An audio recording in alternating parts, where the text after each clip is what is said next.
And special thanks to this company who was nice enough to send us their 65 watt PD USB quick charger. This will even charge a MacBook, so that's pretty amazing. Go quick charge with AMLINK, little AMLINK logo, and that's just the front. So we cut this tape on top here.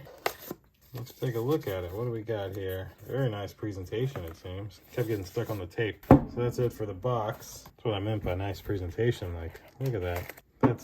That's very nice. So there's nothing else in here. This is just cardboard, and this would be your 65 watt USB and USB Type-C quick charger. So you can see here, just pop this right out, plug it into a standard American outlet, and a little AMLINK logo there. Most importantly though, is the front. So you can even see PD3.0, and this one shows a laptop logo. This one just, you know, fast charge logo. This also is a fast charge port. So normally what'll happen with these is if you're just charging your laptop up here, you'll get the full 65 watts. If you're charging two items, one may be at 35 watts and the other one may be at 27 watts or something like that. And if you're charging all three, it'll split it a little more than that. Very nice, great feeling build quality. This doesn't feel cheap.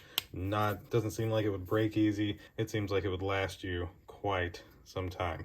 So thanks again to AMLINK, who was nice enough to send me this 65 watt USB quick charger. Thank you all for watching. We'll see you in the next one. Deuces.